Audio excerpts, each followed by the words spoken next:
what's up, baby? It's me. That's right, me, the Mad Trucker, coming to all you aspiring professional commodities relocation specialists, aka truckers and truckettes, from the inside of this gigantic commercial motor vehicle, to give you all some tips on how to stay safe, sane, and legal out here on these highways and byways, and give you a feeling on what's been going on with me.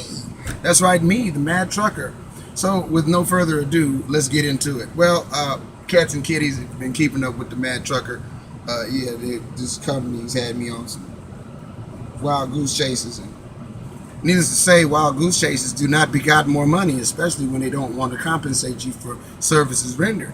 Well, I'm currently at the Petro in Atlanta, Georgia, getting the battery replaced in this brand new reefer trailer. And there was an issue with the trailers last week because the Mad Trucker pulled a bum trailer from New Orleans all the way to Shelbyville, Indiana. And I stopped at 2 TAs and ended up finally dropping this trailer off at a Great Dane service facility to get the problem fixed. It was with the air pressure system for the tires. You have a little white light comes on if you're losing pressure. Well, mine started flickering. In the first place said, oh, well, the hose is loose. We tightened it up. We got about 5 miles down the road. Now it's flickering and it's staying on and it's staying on. I'm like, okay.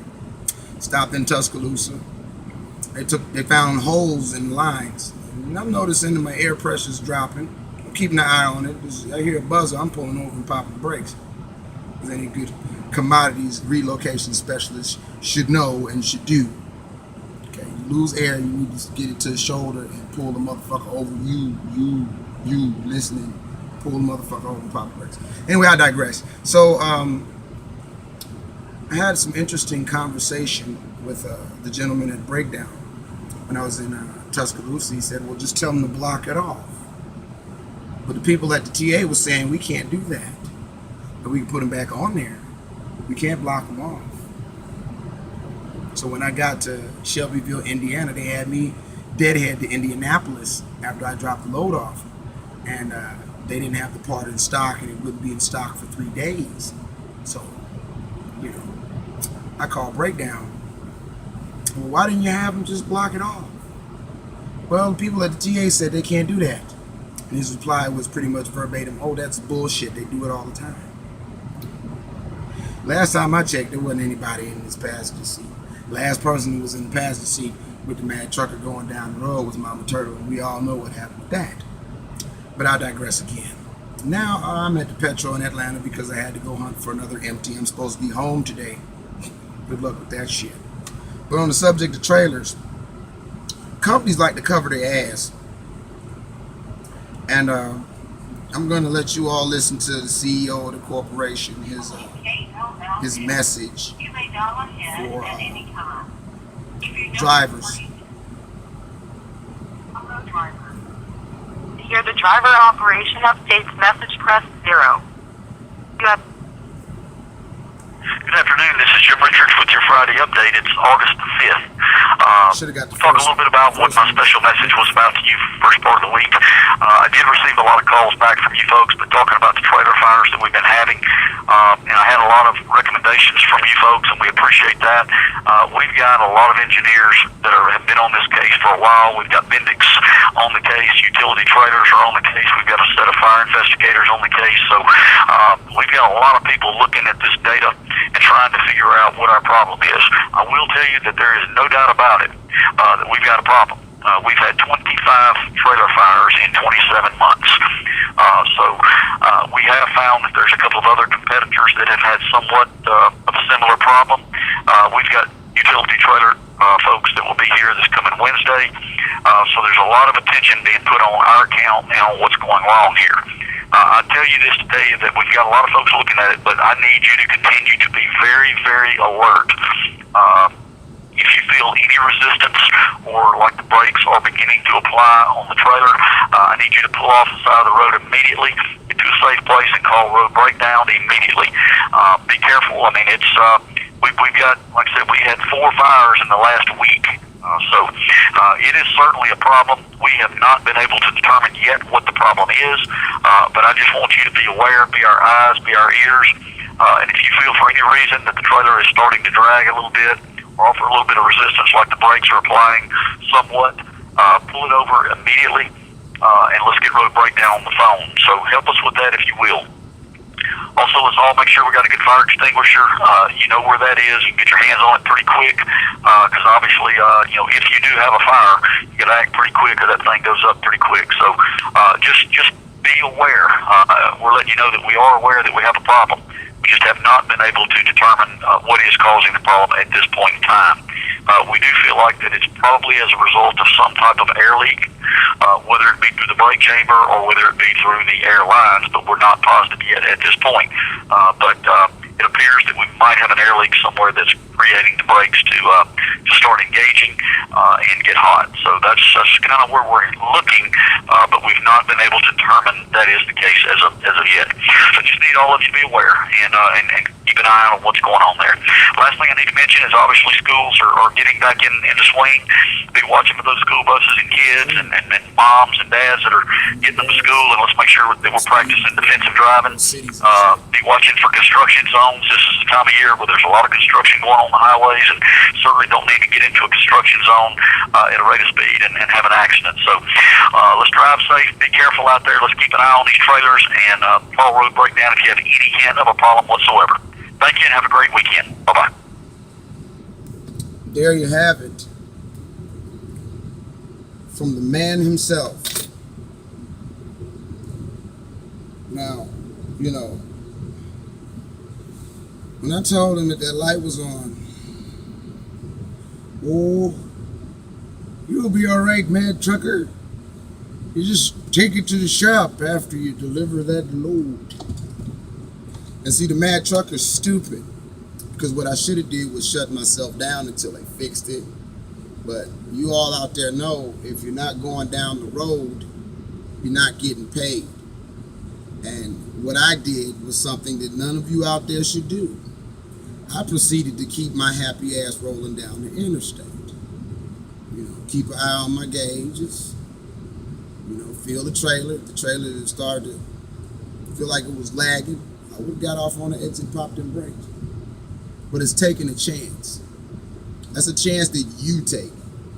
Not the company, not the CEO, not breakdown. It's a chance that you take as a professional commodities relocation specialist, aka trucker or truckette.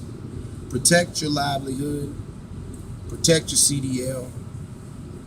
These companies, they'll tell you to do shit that they know damn well they're not supposed to tell you to do. They weren't supposed to tell me to keep going with that trailer. And I'm telling them, look, it's losing air. The light is on for the pressure system on this trailer. Line pop off, who knows what would have happened. They didn't block it off because they could. Oh, they do it all the time. Well, he said he couldn't do it. See, TA is one association that I like, because if your shit ain't up to DOT snuff, they don't release your truck out the shop, which is why they put those broke ass lines back on that trailer and let me haul my happy ass down the road. Because the thing is, when the light came back on, I should have turned back around. And that's a dumb thing. I kept going. Yeah, everybody makes mistakes, but I'm just saying, learn from shit and know the hazard. Okay, the O-ring. Okay, well maybe you didn't put the O-ring in right. It's holding air. Watch my gauges. Watch my gauges. Watch my trailer. Know what my trailer's doing at all times. Whether it's fire, whether whatever it is. Watch your trailer, man. Don't just go tunnel vision down the road. Watch your mirrors. Look and see what the fuck going on behind you. I don't mean just the cars. What's going on in that box? What else? And that's the tip for today. That's the tip. What it is, people. You're in the driver's seat. Your dispatcher's not in the driver's seat. The CEO's not in the driver's seat. Breakdown is not in the driver's seat. But know the hazard. If your truck is pulling funny, or you're losing air to the point where your gauges come on, you're looking at 100 PSI on those gauges, and it starts to drop. You need to start pulling over. Matter of fact, you should pull over before it gets 100. You need 120. I'm rolling at 105, 100. And that was stupid. So when I got to Tuscaloosa, I said, no, I'm not going down the road like this. Fuck that. And when I talked to the people at the TA, I said, man, look, is this DOT pass? Will DOT stop me? Are they going to give me a ticket for this? When he said no, I said, okay, well, my second question should have been my first question. What kind of hazard? What kind of hazard? In other words, there's a hole in this line. Will this line pop between here and Indianapolis? It's braided steel. If it was plastic, I would have shut it down. But yeah, you'll be all right. It's braided steel. So I took it to Indiana with the light flickering and staying on all the way. Dropped that load off, you know, and did what I had to do. But know your hazard. If that line would have been plastic, or if I would have been losing air, you know, at a considerable rate, yeah, you bet just like shit stink and this shoe coming back, I would have stopped this truck and be like, hey, I'm not moving. I'm shut down. Well, what's the problem? Who shut you down? DOT? No, I shut me down. Because this shit ain't safe. You need to send somebody out here to fix this shit. Or tell me where I can, tell me who I can call to come and fix this shit. But I'm at mile marker such and such and such, and this truck is not moving. Well, is it stuck? Is it just won't go? Yeah, it'll go. But it ain't gonna pass DOT. I'm not moving it. I have an issue that needs to be corrected by a mechanic, and until I get a mechanic's signature on this daily vehicle inspection report, I'm not moving this truck because I gotta make a living. Well, that's all I got for today. I'm at the 11.5-minute mark, about a minute and a half over. We had a little special guest today on the show, the CEO. And shouts out to him too, man. At least he has enough common courtesy to let drivers know what the hell going on with the company. I can't get that to him. But he's not driving this truck. You know, he's not the one that's going to get a ticket for going down the road, and this shit ain't never stopped. So if you sleep and drinking coffee, that shit don't work, pull over, pop the brakes. But the next time, keep all 18 on the ground. Arrive there safe and sound, you freight hauling motherfuckers. This is the Mad Trucker saying shalom, hotep, peace to the gods and the earths, and salam alaikum. I'm trying to get all of that.